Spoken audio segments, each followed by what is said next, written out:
Diduga Amerika Serikat dan Iran mencapai gencatan senjata pada hari Selasa. Amerika Serikat akan berhenti membombardir Iran. Iran akan berhenti mengirimkan drone dan rudal balistik ke mitra-mitra Serikat di sekitarnya. Dan yang paling penting, Iran akan membuka kembali Selat Hormuz. Sekarang, Iran memiliki pandangan yang sangat berbeda tentang apa yang dianggap terbuka, yang mencakup, kutip, berkoordinasi dengan angkatan bersenjata Iran dan dengan mempertimbangkan keterbatasan teknis.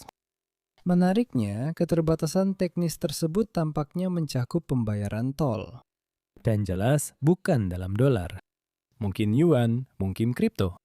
Dan itu jelas kembali berperan ketika Iran menyatakan bahwa selat itu ditutup lagi keesokan harinya. Bagaimanapun juga secara teknis terbuka atau secara teknis tertutup. Ada atau tidak ada biaya tol, hasilnya tidak mengembirakan. Data tentang hal ini sangat tidak dapat diandalkan, tetapi sekitar 5 kapal melintas pada hari Rabu. 4 kapal melintas pada hari Kamis, dan sementara kita menunggu angka final untuk hari Jumat, mungkin akan lebih baik, tapi pasti tidak akan bagus. Semua ini terjadi saat kita tiba di hari Sabtu dan negosiasi antara Iran dan Amerika Serikat di Pakistan. Jadi bagaimana kita bisa memiliki gencatan senjata yang didasarkan pada pembukaan kembali selat, tetapi tidak menghasilkan pembukaan kembali selat? Nah, hari ini kita memiliki berbagai masalah yang perlu kita selesaikan. Yang paling utama adalah masalah yang jelas. Jelas tidak ada gencatan senjata antara Israel dan Hizbullah. Tapi itu adalah bagian dari upaya Iran secara umum untuk menunggu kesepakatan yang lebih baik yang membutuhkan penilaian terpisah tentang peluang Iran di sana.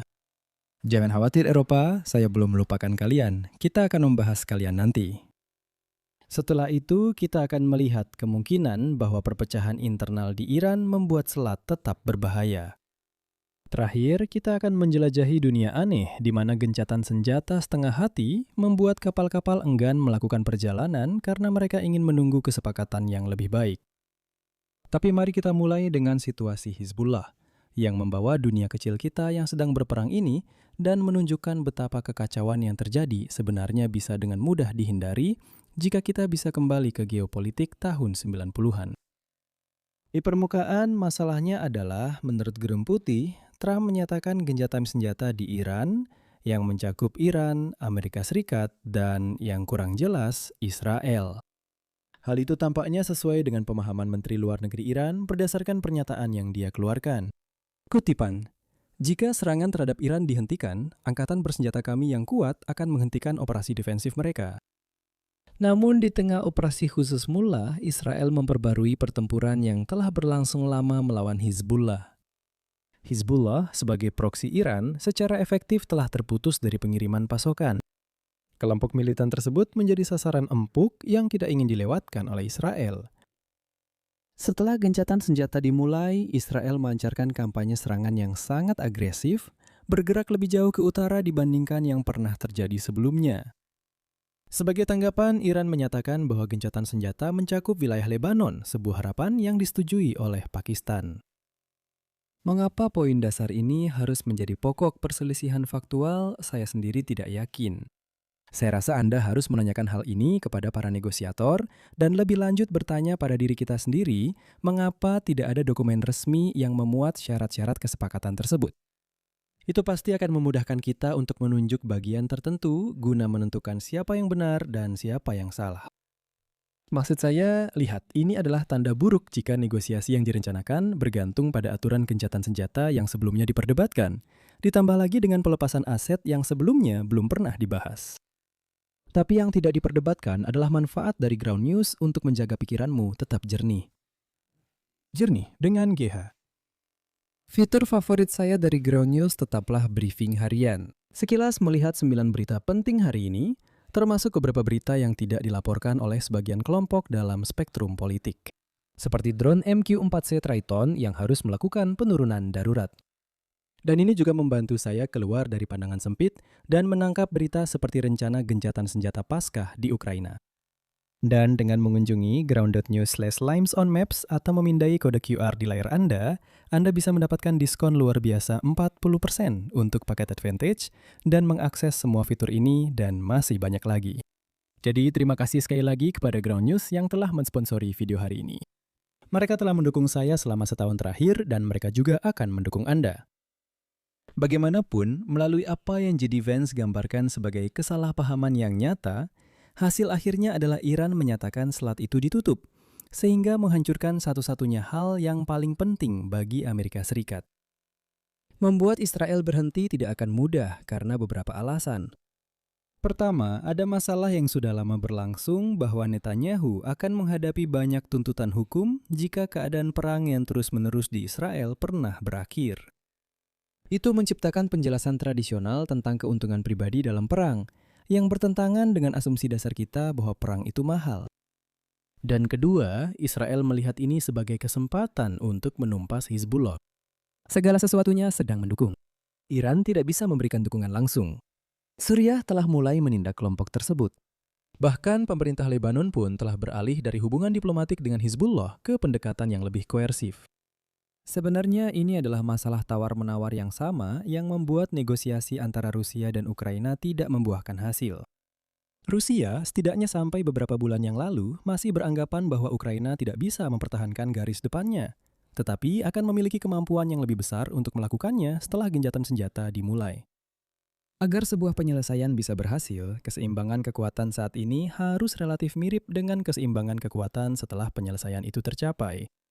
Jadi, untuk mengimbangi insentif Israel tersebut, Amerika Serikat harus mengancam akan menghukum Israel jika memperpanjang front di Lebanon. Itu adalah sesuatu yang perlu diingat saat negosiasi bilateral antara Amerika Serikat dan Iran dimulai. Karena jika Gedung Putih menganggap harus membatasi Israel sebagai langkah yang mahal, maka para diplomat Amerika Serikat akan mencari konsesi yang lebih besar dari Iran. Semoga berhasil untuk semua orang yang mencoba membereskan kekacauan itu. Secara lebih luas, strategi Iran di sini tampaknya adalah mencoba bertahan demi mendapatkan kesepakatan yang lebih baik. Lebanon hanyalah salah satu wujud dari hal itu. Yang menjadi perhatian khusus di sini adalah bagaimana Iran menuntut ganti rugi dari Amerika Serikat. Karena itu tidak akan pernah terjadi, Iran dengan murah hati menawarkan untuk terus memungut tol sebagai pengganti pembayaran langsung. Jika itu menjadi normal baru, itu benar-benar akan menjadi konsesi besar. Pembayaran tersebut bisa saja mencapai 10% dari PDB Iran. Namun, saya tidak yakin seberapa efektif strategi itu. Karena strategi tersebut bergantung pada pemerintahan Trump yang sangat peduli terhadap Hormuz. Sekarang, jelas Trump peduli terhadap lalu lintas kapal tanker. Itu adalah masalah politik yang signifikan baginya di dalam negeri. Masalah Iran adalah bahwa mereka menginginkan ganti rugi dari Amerika Serikat. Jika gagal mendapatkan ganti rugi tersebut, Iran akan memungut tol. Namun, tol kapal tanker yang diberlakukan Teheran tidak dibayar oleh Amerika Serikat. Biaya tersebut dibayar oleh negara-negara Teluk yang mencoba mengekspor minyak melalui Selat Hormuz, yang pada akhirnya membuat biaya produksi mereka menjadi lebih tinggi. Sebagian dari biaya itu akan dibebankan kepada konsumen, tetapi Amerika Serikat hanya mengonsumsi sekitar 20% dari produksi minyak dunia. Akibatnya, 80% dari biaya yang dibebankan kepada konsumen menjadi ditanggung bersama oleh para konsumen minyak di seluruh dunia selain Amerika Serikat. Pada akhirnya, tol itu menjadi cara yang sangat tidak efisien untuk menekan Amerika Serikat. Hal ini mungkin akan menghasilkan tingkat fleksibilitas tertentu dari Gedung Putih, tetapi itu tidak akan setara dengan beban tersebut, tepatnya karena kerugian yang dialami Amerika Serikat lebih kecil daripada beban itu. Jadi, jika Iran tetap pada tuntutan itu, maka tidak akan mengejutkan jika Amerika Serikat menolak kesepakatan tersebut. Apa yang terjadi setelahnya akan menarik untuk disimak. Pertanyaannya langsung muncul adalah apakah Amerika Serikat atau Iran yang lebih diuntungkan dari jeda 2 minggu ini? Namun itu adalah topik yang cukup rumit sehingga layak untuk dibahas dalam video tersendiri. Ada juga pertanyaan tentang mitra Arab yang ingin ikut berperang melawan Iran. Memang mereka telah menunjukkan indikasi bahwa mereka siap untuk melakukannya. Sementara itu, ada kemungkinan Amerika Serikat begitu saja meninggalkan wilayah tersebut. Jelas, ini akan menjadi langkah wicik besar dari Trump. Namun demikian, Anda bisa melihat hal seperti itu terjadi karena pembicaraan diplomatik di bidang ini sudah mulai berlangsung. Pertanyaan penting yang belum terjawab di sini adalah bagaimana Eropa akan merespons. Jelas, tindakan Trump telah membuat banyak orang di Eropa kebingungan. Beberapa pihak seperti Spanyol secara aktif berusaha menghentikan Amerika Serikat untuk membuat kemajuan di Iran. Namun satu hal yang disepakati bersama adalah tidak ada yang akan menjaga Selat Hormuz, sementara Amerika Serikat sedang melancarkan perang. Kamu bisa melihat kemana arah semua ini. Bagaimana jika Amerika Serikat menghentikan pengeboman tetapi Iran tetap melanjutkan serangan terhadap kapal tanker? Saya sebutkan di video kemarin bahwa sentimen pihak ketiga menentukan kekuatan koersif selat itu. Jika negara-negara seperti Prancis berpikir bahwa Iran adalah pihak yang tidak masuk akal, maka menutup Selat Hormuz tidak akan memberikan tekanan politik kepada lawan Iran. Sebaliknya, tekanan itu justru jatuh langsung ke Teheran. Akibatnya, Anda bisa melihat bagaimana beberapa negara Eropa mungkin mulai mengubah sikap mereka. Bukan karena mereka tiba-tiba menyukai Trump, tetapi karena Iran telah menjadi pembuat masalah. Sambil kita menunggu hal itu terjadi, Trump terus melontarkan gagasan bahwa Amerika Serikat mungkin akan mundur. Karena jika itu membuat mereka takut hingga akhirnya memberikan semacam bantuan, itu akan menjadi kemenangan dari sudut pandang pemerintahan Trump. Lalu ada beberapa alasan yang kurang jelas mengapa kapal tanker mungkin masih enggan melintasi selat tersebut. Salah satunya adalah perpecahan internal di Iran. Kekhawatiran ini sudah terlihat sejak jam pertama gencatan senjata. Pesan dari Menteri Luar Negeri Iran mengusulkan langkah-langkah yang lebih konstruktif ke depan, sementara militer tampaknya mengambil sikap yang lebih tegas terkait kedaulatan Hormuz. Spekulasi publik tentang adanya perpecahan di antara keduanya semakin berkembang ketika drone menyerang Arab Saudi dan Uni Emirat Arab. Beberapa jam setelah gencatan senjata mulai berlaku, hal ini menunjukkan bahwa ada pihak di Iran yang mencoba merusak kesepakatan tersebut. Sekarang bayangkan Anda berada di posisi seorang kapten kapal tanker yang sedang berada di Teluk. Iran telah memberikan Anda instruksi tentang bagaimana cara melewati selat dengan aman. Ikuti instruksi tersebut dan semuanya akan baik-baik saja. Apakah Anda percaya bahwa setiap orang Iran yang membawa peluncur rudal akan mematuhi ketentuan tersebut? Jika tidak, maka Anda mungkin ingin membiarkan kapal tanker Anda tetap berada di perairan yang lebih aman. Akan sulit untuk mengubah pikiran para kapten itu dalam semalam. Gencatan senjata antara Israel dan Hizbullah akan menjadi awal yang baik.